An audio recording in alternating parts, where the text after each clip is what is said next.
MNA बन चुके थे, उनमें से आपको मैं फैक्ट्स एंड फिगर बता रहा हूँ। ये कैंडिडेटों ने पाकिस्तान तहरीक इंसाफ के सपोर्टेड कैंडिडेट जिन्होंने सुन्नी इत्तेहाद काउंसिल को ज्वाइन किया है, वो 86 एमएनएज हैं। 4 एप्लीकेशन सबमिट करके जब उनके नोटिफिकेशन आते रहे, 86 एमएनए ने सुन्नी इत्तेहाद काउंसिल को ज्वाइन किया।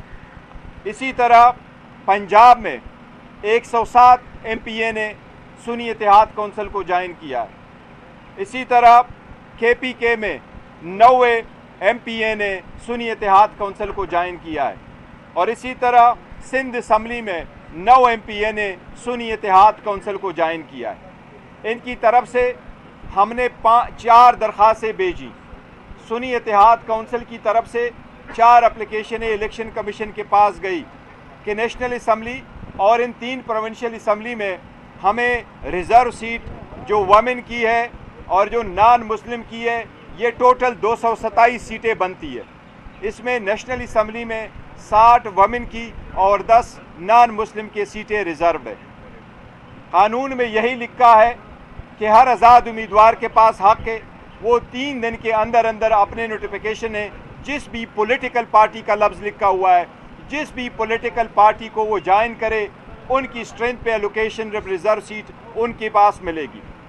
हमें हैरत है कि पॉलिटिकल पार्टीज़ विदाउट ये कहते हुए कि ये पे हमारा हक़ है, उनके कुछ कैंडिडेट इलेक्शन कमीशन में आए हैं, लेकिन हम फिर भी उम्मीद करते हैं कि जब अवाम ने मैंडेट दिया है, जब अवाम ने अपना फैसला 8 तारीख को सुनाया है, तो हमें उम्मीद है इंशाअल्लाह ताला इस मरतबा इलेक्शन कमीशन भी अवाम के सुमिंगों का ख्याल रखते हुए ये भी अपना फैसला सुनाएंगे। ये रिज़र्व सीटें सुन्नी इत्तेहाद काउंसिल की है, इस पे किसी भी और पॉलिटिकल पार्टी का हक़ नहीं है।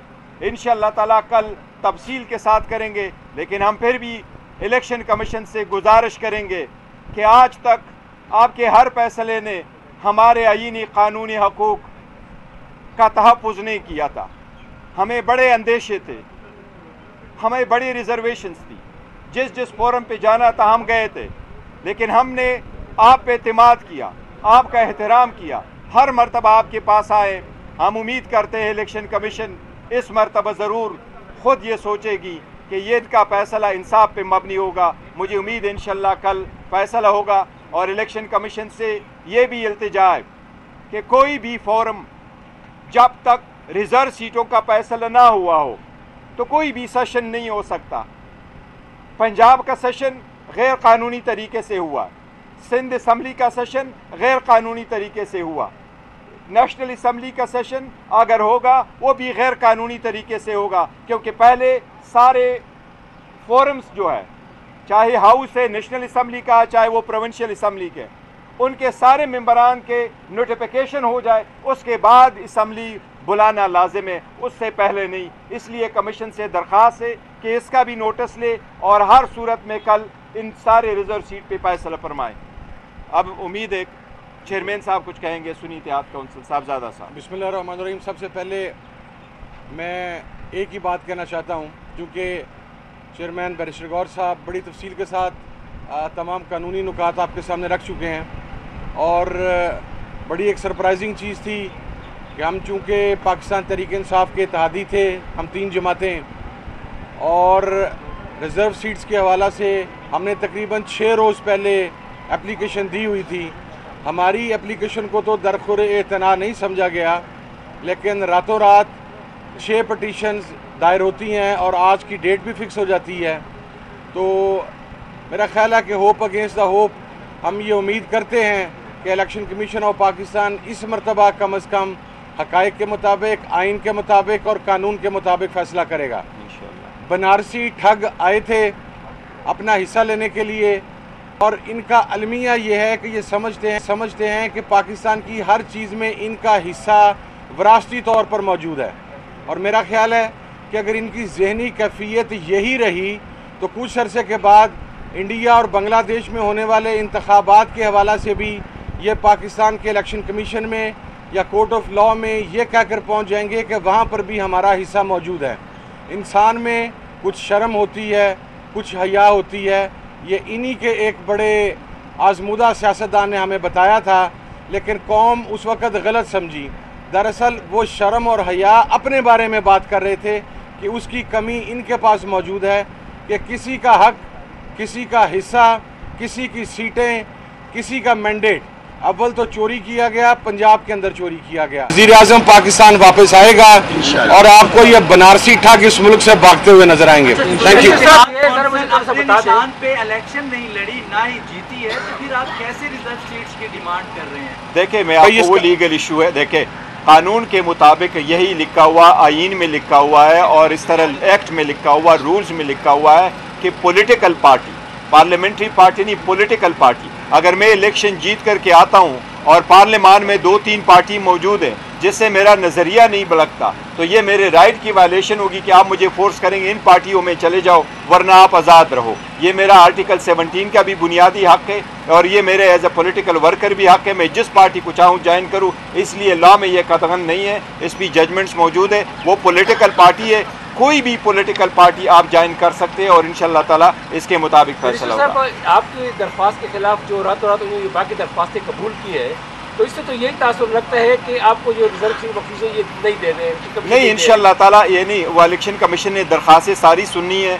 जिस तरीके से उन्होंने कहा कि बाकी पॉलिटिकल पार्टीज ये तो ग्राउंड पे भी हार चुके थे, ये जनरल सीटें भी हार चुके हैं, ये रिजर्व सीटों के पीछे आए हैं, ये कोई माली गनीमत नहीं है। इंशाल्लाह ताला इस मरतबा इनको ये नहीं मिलनी। बैरिस्टर साहब ये बता दीजिए कि रिजर्व सीट्स मिल जाती हैं, उसके बाद तहरीक इंसाफ और सुन्नी इत्तेहाद कौंसिल गवर्नमेंट बनाने की पोजीशन में आ जाए? देखिए, अगर इलेक्शन कमीशन ने जल्द फैसला किया होता और हमें रिजर्व सीटें दी चुकी होती और इलेक्शन कमीशन से जो हमारा इस्तेदा था कि आपके वज़ा करदा फॉर्म 45 जो आपके आरओस ने आपके प्रिजाइडिंग अफसरान ने बनाए, उसके मुताबिक आप नतीजा अखज़ करो। अगर उसके मुताबिक करते तो यस, हमारे पास मेजॉरिटी थी, हमारे पास 180 सीटें नेशनल असम्बली में जीती हुई थी, रिजर्व सीटें मिला के हमारे पास मेजॉरिटी आ जाती, यस हम ज़रूर हुकूमत बनाते। हम इसीलिए कह रहे हैं कि ये हुकूमत जो बन के जाएगी ये एक स्टोलन मैंडेट है और इसलिए ये यूजर्पर ऑफ द पोस्ट है, ये इनका राइट नहीं है। बताइएगा कि कमीशन का ये इक़दाम दुरुस्त है कि इस मामले को सॉर्ट आउट किया जा सकता था, एक तो ओपन कोर्ट में लाना, और दूसरा रजा साहब ये बताइएगा आपके अब सुन्नी इत्तेहाद कौंसिल का सारे आज़ाद उम्मीदवार हैं, आपके ऊपर कितना प्रेशर है?